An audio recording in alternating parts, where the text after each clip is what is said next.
The top 5, the cream of the crop. What you think? Yep. Yep. What you said. Hey folks, welcome back to the Flipside. I'm Sam. I'm JT. And this is our, as we just said, rather annoyingly, our top 5 CMON games. Wait, no, you said it was top 5 Zombicide games, right? No, Sure. No, I'm just kidding. Sure, yeah, My average weight for my bottom 5 was a 2.12. A lot of lighter games on that one. For my top 5 was a 2.66, which is a little bit of a shift from me. My bottom half is usually heavier than my top half, but with CMON games, seems to be a little bit different. My top half is 2.43. So you beat me. Yes! You heavy gamer, you. Yes! So, we are going to hit it, our top 5 CMON games of all time. Let's go. A game that I have only played once in its current iteration. I did play its predecessor, and I like this second version much better. Probably one of the strongest variable player power games I have ever seen in my entire life. Massive Darkness 2 Hellscape. One of the coolest things about this is that every single character in this game plays almost asymmetrically different than the other ones. Because not almost, for sure. Oh, for sure. Well, there you go. And what you're basically doing here is it's a dungeon crawl. You know, you are an RPG party that is going through a dungeon to obtain certain objectives and battle through the monsters. And one of the things that JT said in other lists is that it's very scalable between the different player counts because it spawns people based on how many players there are, which is a cool thing. But I like the fact that there are such a strong asymmetric player powers.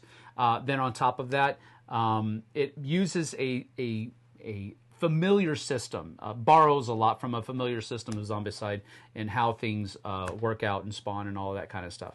I really enjoy this game a lot. I've only played it once, but I liked it so much. I wish I could play it more, but there's only so much time in the day, right? But that's my number 5, Massive Darkness 2 Hellscape. I was being pretty quiet there because my number 5 is Massive Darkness 2 Hellscape. Yeah! Not only is it a really cool dungeon crawl with very asymmetric characters, but you get to level up your characters as you go through that specific dungeon. So you're leveling at the end of every round if you have enough experience points and stuff like that, getting more of your asymmetric goodness, really. Yeah. I mean, if you're the rogue, you're getting new tokens to put in your bag or whatever else. That's cool. You're also going through and collecting equipment as you go continually as well, and using that equipment to upgrade your character and upgrade your dice pools for rolling, attacking, and everything else. So for everything that you said and for all of that and all the different characters, Massive Darkness 2 is a fantastic game. Super duper awesome. Maximum crossover. There you go. Maximum crossover. That's a new term. My pirate game of choice. That is Rum and Bones Second Tide. I really enjoy this game. A MOBA style game where you have deckhands and bosuns that are going to be following their tracks that are predestined for them to be following. And you also have control over a number of 4 like pirate-y, like superhero type pirate dudes. And it's just so much fun. Think a more fantastical or maybe a more supernatural version of Pirates of the Caribbean. That's basically what you've got here. Think At World's End if you really want to push it to its nth degree.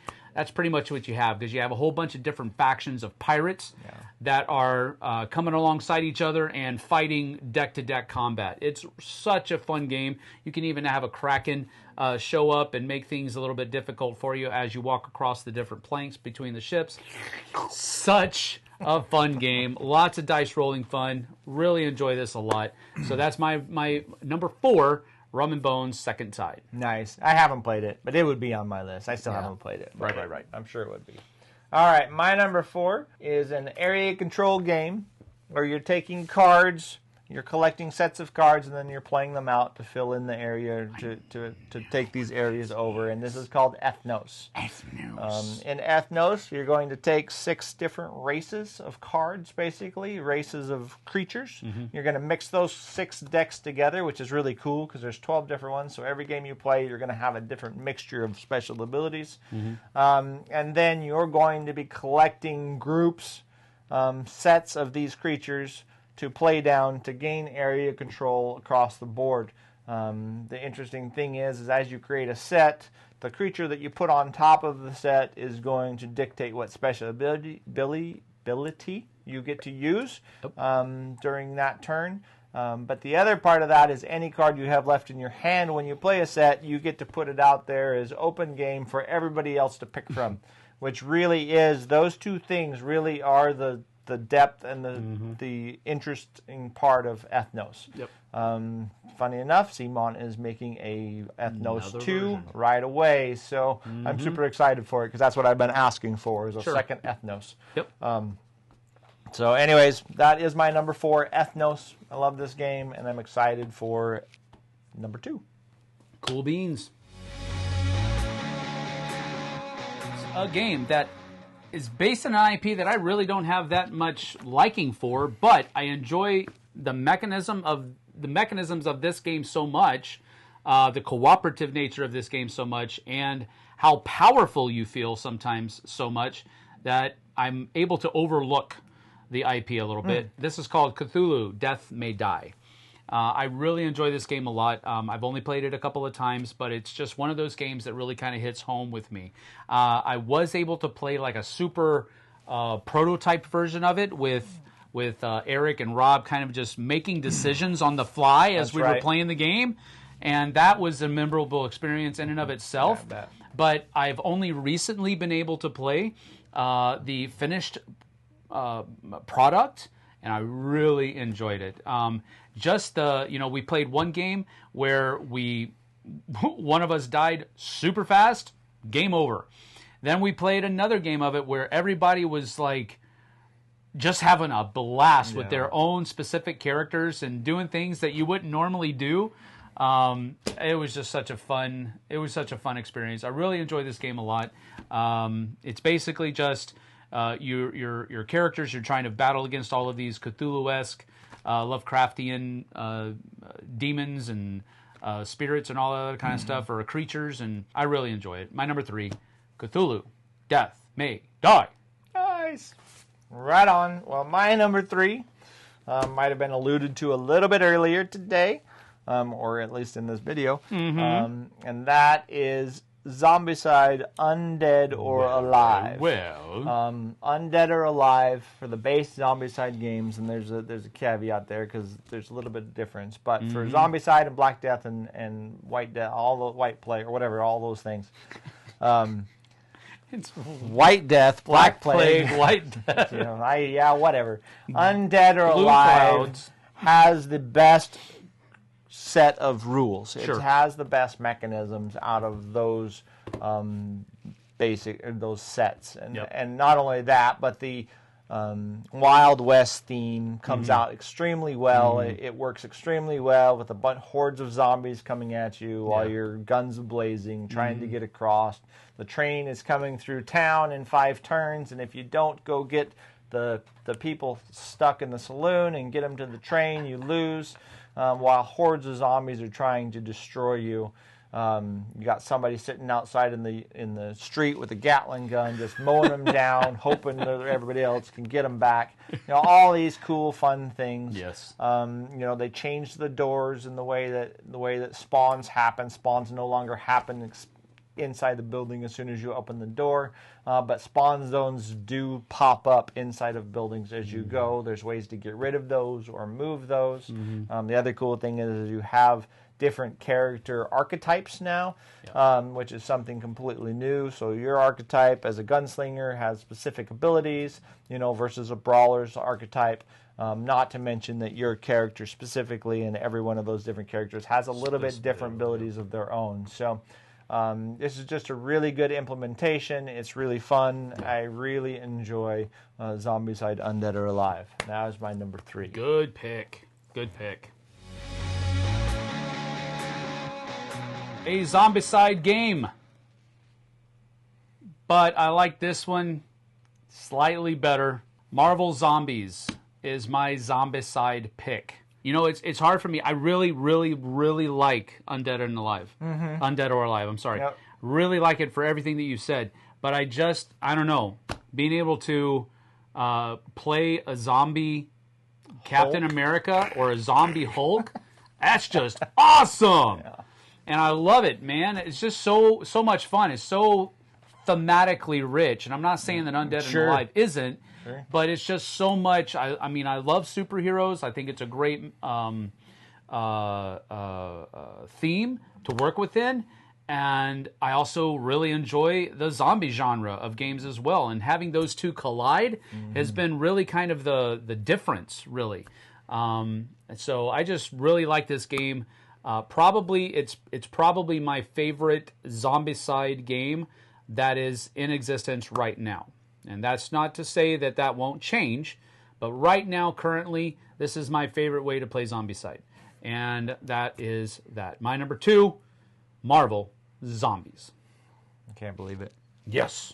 All right. Well, my number 2 then is Marvel Zombies. So I broke the rules. I flipped the 180 on you. I put 2 zombicides in there just for the fact that I do feel Marvel Zombies is fantastic. Being superheroes, playing on the superhero side or playing on the superhero zombie side are both very cool.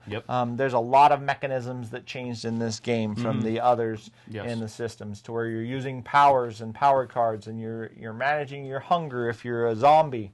Which is the first time we've ever got to play the zombies. Right. And if you're not a zombie, you're managing your power so that you can do really cool superhero things, which are also very cool. But that's a cool thing that kind of flipped the zombie genre on its head, because you usually, if you become a zombie, you're no longer cognizant of anything but brains. But this one, you know you're a zombie, you know you're hungry, and you know you're awesome. You want to try to It's so cool. Love it. The other cool thing is, no matter which side you want to play on, the other side also holds true. There's no longer just a big dumb brute chasing you around. It's a zombie Scarlet Witch or a real life Captain America Super or nightmare juice. Whatever side you want to play on, you have real superheroes coming after you, or you have superhero zombies that are coming after you. Here's Zombie Hulk coming after you, and you're trying to take him out, whatever. And don't dismiss the shield agents. They will hurt you. Oh, yeah, they will hurt you. Yeah.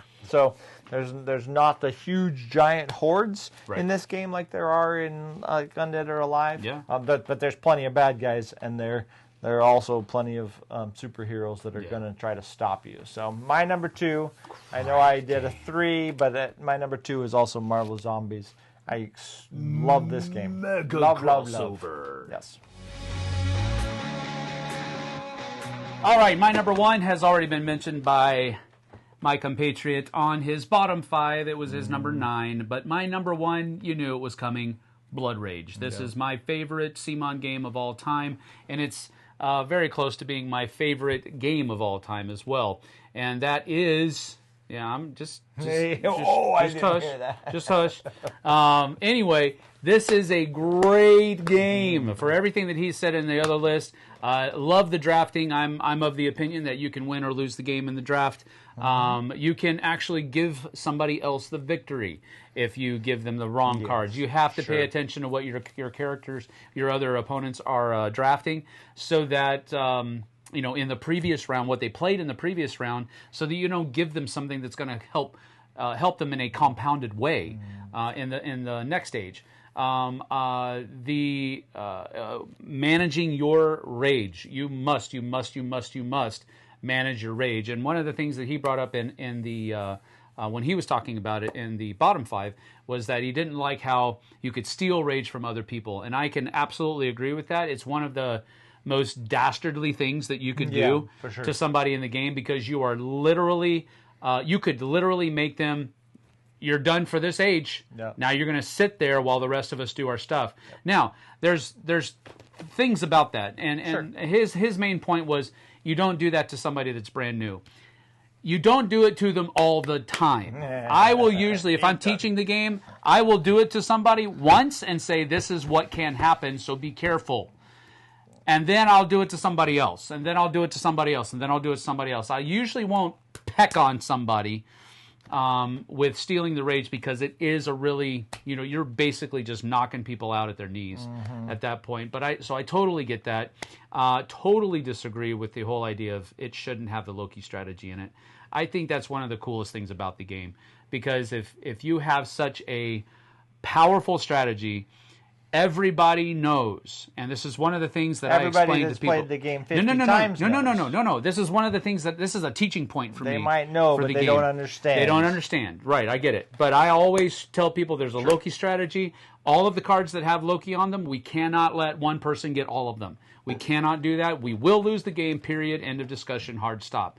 That just becomes a talking point for me. But I love this game so much. I'm not very good at it, but I just enjoy the game. I was talking to a buddy of mine, Tim Mativier, and he coined the phrase comfort game. You know how you have comfort foods? This is a comfort game for me. Cascadia is a comfort game. No. This is a comfort game. A game that you know backwards and forwards. Oh, yeah, maybe. And if you're sitting at a table with a bunch of people that know it backwards and forwards, you can just sit down and have a great time. Yeah, and that's what this game is for me. It's a comfort game. I love it. My number one, Blood Rage. Right on. My number one has already been mentioned as well. A couple of Go.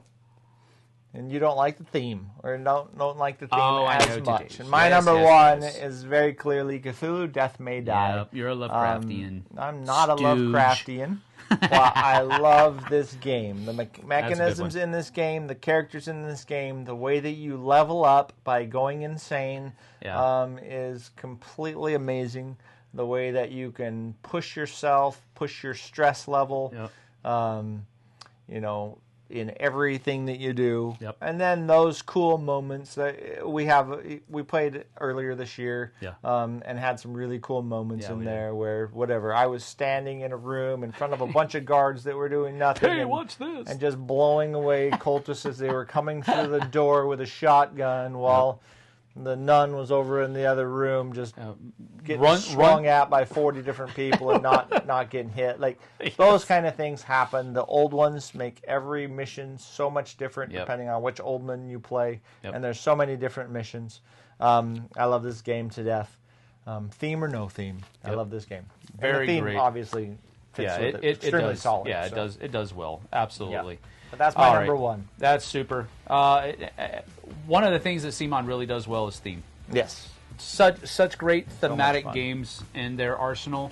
So if you are a person that loves theme, CMON is one of those companies that you should really give a hard look to, beyond the shadow of a doubt, because they really do a great job of putting mechanisms together with themes that make sense in one way, shape, or form. I'm not going to say they're perfect at it all the time, but their games are very thematically fun, and this was a really fun list because of that. Yep. All right. Well, that is that. Our top 5 CMON games. So give us a like and subscribe. Hit that bell icon, and so you can know when we have more videos coming up. And we will see you guys and gals right here on the Flipside. Take care. Throw down in the comments what CMON games you love, and we will see you later. Absolutely. We will respond. Bye-bye.